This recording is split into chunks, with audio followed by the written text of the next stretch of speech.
வணக்கம். மாலை முரசு செய்திகளை விரிவாக பார்ப்பதற்கு முன் தலைப்புச் செய்திகள்.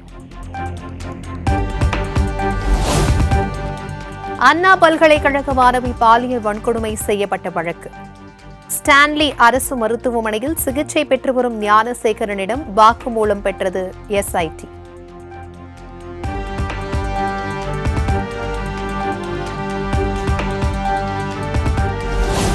ஞானசேகரனின் வீட்டில் சிறப்பு புலனாய்வு குழுவினர் நடத்திய சோதனையில் சொத்து ஆவணங்கள், பட்டாக்கத்தி பறிமுதல். பட்டாக்கத்தியை குற்ற செயல்களுக்கு பயன்படுத்தியிருப்பது விசாரணையில் கண்டுபிடிக்கப்பட்டது.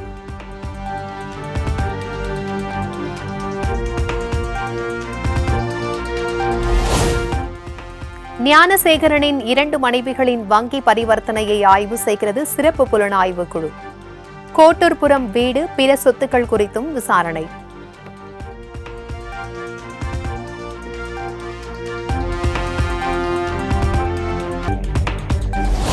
மார்க்சிஸ்ட் கம்யூனிஸ்ட் மாநாட்டில் கே. பாலகிருஷ்ணன் பேசியது தோழமைக்கு இலக்கணம் அல்ல என திமுக நாளேடான முரசொலியில் கண்டனம். திமுக ஆட்சிக்கு எதிரான சதி கூட்டத்திற்கு தீனி போட தொடங்கி இருக்கிறார் கே. பாலகிருஷ்ணன் எனவும் விமர்சனம்.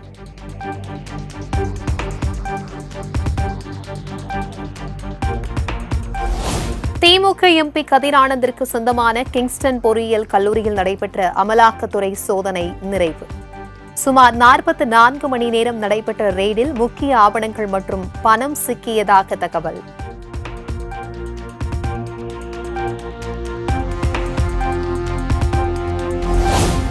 தமிழக நீர்வளத்துறை அமைச்சர் துரைமுருகன் இரவில் திடீர் டெல்லி பயணம். மகன் கதிரானந்தின் வீடு உள்ளிட்ட இடங்களில் அமலாக்கத்துறையினர் சோதனை நடத்திய நிலையில் டெல்லி விரைந்தார்.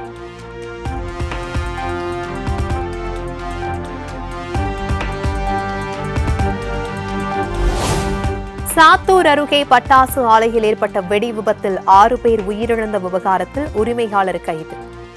ஆலை மேற்பார்வையாளர் போர்மேனையும் கைது செய்து போலீசார் விசாரணை.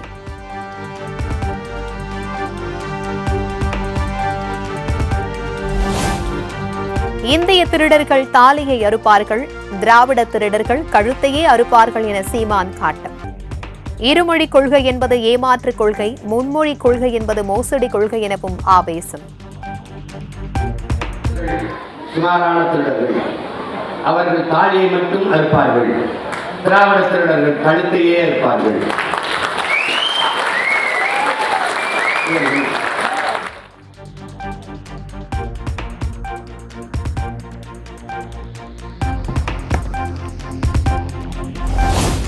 சென்னை புத்தக கண்காட்சியில் சீமான் பங்கேற்ற நிகழ்ச்சியில் மாற்றி பாடப்பட்ட தமிழ் தாய் வாழ்த்து.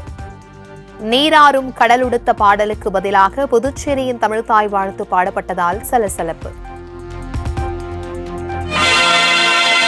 வாழ்வினில் செம்மையை செய்பவள் நீயே, மாண்புகள் நீயே, என் தமிழ் தாயே, வீழ்வாறு வீழாது காப்பவள் நீயே.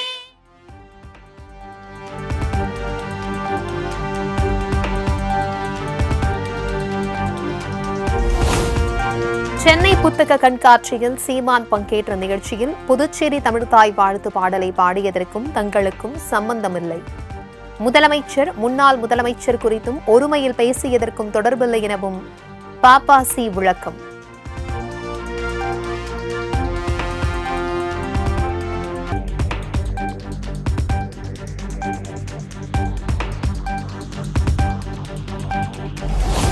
சிந்துவெளி எழுத்து முறையின் விளக்கத்தை கண்டுபிடித்தால் $1 மில்லியன் பரிசு. முதலமைச்சர் மு க ஸ்டாலின் அதிரடி அறிவிப்பு. இன்றளவும் பெருமுயற்சி செஞ்சுக்கிட்டு இருக்காங்க.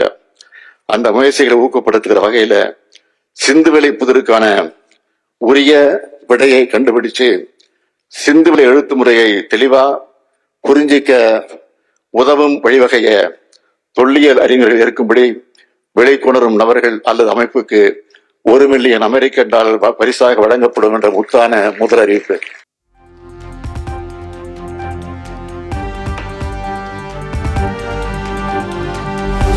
கீழடி குறியீடுகளும் சிந்துவெளி குறியீடுகளும் 60% ஒத்துப்போகின்றன. சிந்துவெளி காலமும் தமிழ்நாட்டின் இரும்பு காலமும் சமகாலத்தை எனவும் முதலமைச்சர் மு க ஸ்டாலின் பேச்சு.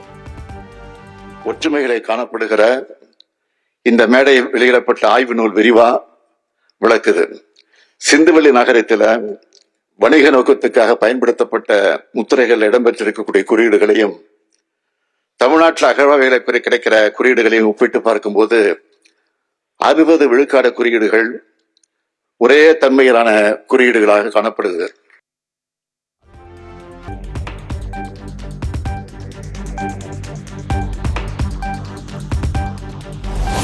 இந்திய துணைக்கண்ட வரலாற்றில் நமக்கான அடையாளத்தை நிலைநிறுத்த வேண்டுமென முதலமைச்சர் மு க ஸ்டாலின் பேச்சு. சிந்துவெளியில் காணப்பட்ட காளைகள் திராவிடத்தின் சின்னம் எனவும் பெருமிதம். என்னதான் அங்க இல்லைன்னு கேட்கிற அளவுக்கு நன்கு கட்டமைக்கப்பட்ட வளர்ச்சி பெற்ற ஒரு நாகரிகம் சிந்துவெளியில் இருந்ததை அங்கு கண்டெடுக்கப்பட்ட பல்வேறு அடையாளங்கள் காட்டுது.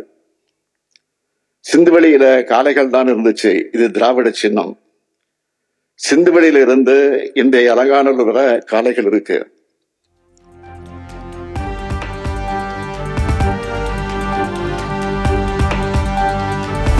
பிறந்த நாளை ஒட்டி முதலமைச்சர் மு க ஸ்டாலினை நேரில் சந்தித்து வாழ்த்து பெற்ற கனிமொழி. கனிமொழிக்கு பொன்னாடை போர்த்தி வாழ்த்து தெரிவித்தார் மு க ஸ்டாலின்.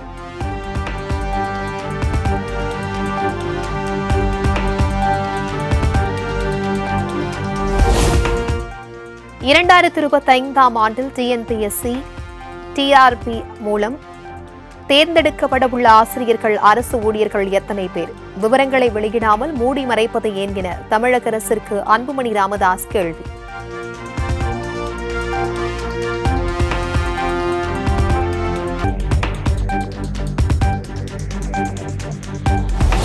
மாணவி பாலியல் வன்கொடுமை தொடர்பாக தமிழ்நாடு அரசு குறித்து அவதூறு கருத்து தெரிவித்ததாக வழக்கு.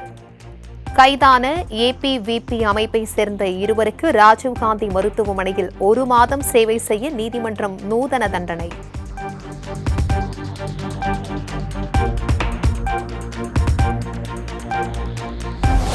சென்னை தலைமை செயலகம் மற்றும் டிஜிபி அலுவலகத்திற்கு வெடிகுண்டு மிரட்டல்.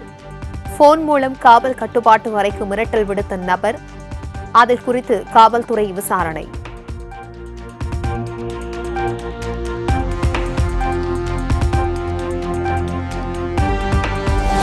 பொங்கல் பண்டிகை முன்னிட்டு கூடுதல் கட்டணம் வசூலிக்கும் ஆம்னி பேருந்துகளை கண்காணிக்க 30 குழுக்கள் அமைப்பு. விதிமீறல்களில் ஈடுபடும் ஆம்னி பேருந்துகள் மீது நடவடிக்கைகள் எடுக்கப்படும் என போக்குவரத்து ஆணையரகம் உத்தரவு.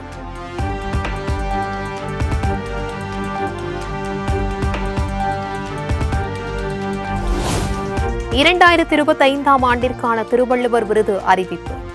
செந்தமிழ் செம்மல் பெரும் புலவர் மு. படிகரராமருக்கு வழங்கப்படுகிறது.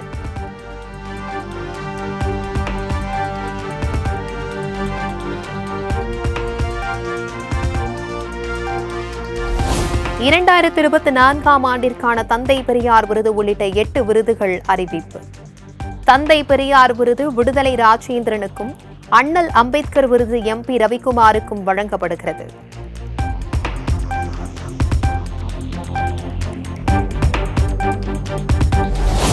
சென்னை கடற்கரை தாம்பரம் இடையே இன்று மாலை 4 மணி வரை மின்சார ரயில்கள் ரத்து. தாம்பரம் பணிமனையில் நடை மேம்பால பராமரிப்பு பணிகள் காரணமாக தெற்கு ரயில்வே அறிவிப்பு.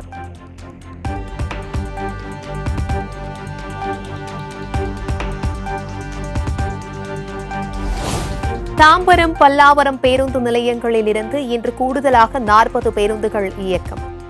மின்சார ரயில்கள் ரத்து காரணமாக பயணிகள் நலன் கருதி மாநகர போக்குவரத்து கழகம் அறிவிப்பு.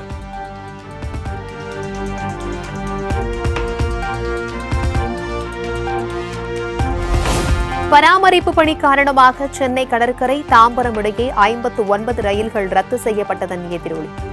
தாம்பரம் நோக்கி வந்த கடைசி ரயிலில் ஏறுவதற்காக அலைமோதிய கூட்டம்.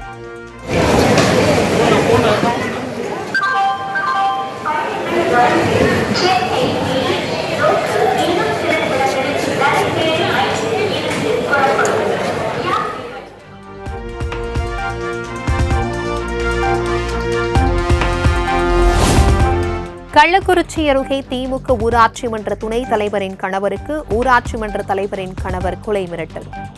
தகாத வார்த்தைகளால் மிரட்டும் துணியில் பேசும் ஆடியோ சமூக வலைதளங்களில் வைரல். ஏன்னா மரியாதையா பேசுங்கண்ணா. சும்மா முப்பது பாக்குறியா முடிச்சிருவான்.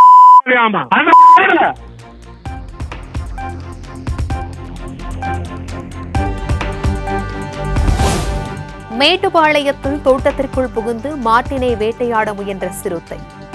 மாடு எதிர்த்து தாக்க முயன்றதால் பாய்ந்து ஓடும் சிறுத்தையின் சிசிடிவி காட்சி.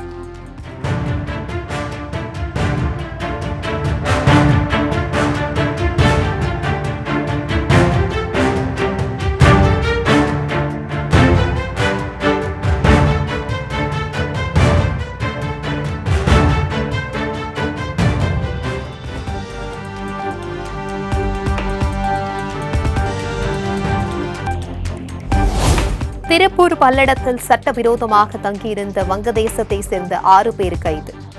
காவல்துறையினர் அதிரடி நடவடிக்கை.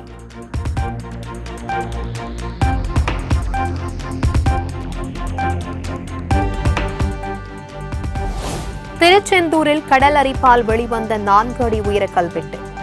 கல்வெட்டில் இருந்த அதிசய வார்த்தைகள் பக்தர்கள் பரவசம்.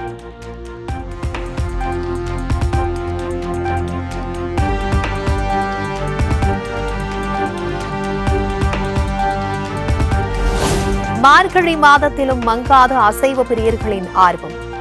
சென்னை காசிமேடு மீன் சந்தையில் விலையை பொருட்படுத்தாது கிலோ கணக்கில் மீன்களை அள்ளி சென்ற மக்கள்.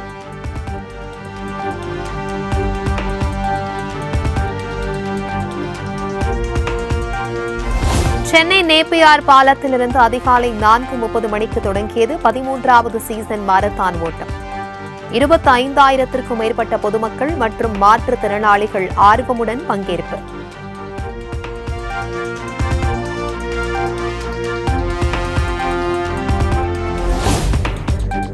சிட்னியில் நடைபெற்ற 5வது மற்றும் கடைசி டெஸ்ட் போட்டியில் ஆஸ்திரேலிய அணி அபார வெற்றி. 5 டெஸ்ட் போட்டிகள் கொண்ட தொடரை 3-1 என்ற கணக்கில் இந்தியாவை வீழ்த்தியது.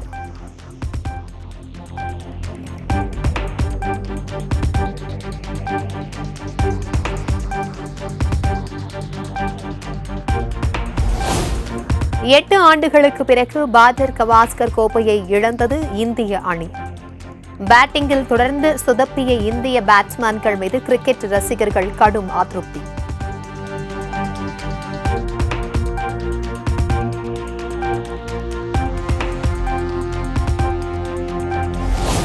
புஷ்பா 2 திரைப்பட வெளியீட்டின் போது காயமடைந்து மருத்துவமனையில் சிகிச்சை பெற்று வரும் சிறுவனை சந்திக்க செல்ல வேண்டாம். முறையாக தகவல் கொடுத்து செல்லுமாறு நடிகர் அல்லு அர்ஜுனுக்கு போலீசார் நோட்டீஸ்.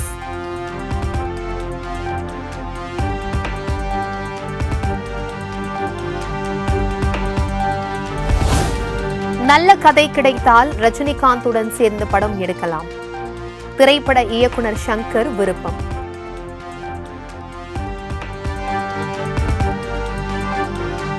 திரும்பி நீங்க வந்து ரஜினி சார் கூட சேர்ந்து பண்ணிட்டு திரும்பி நீங்க வந்து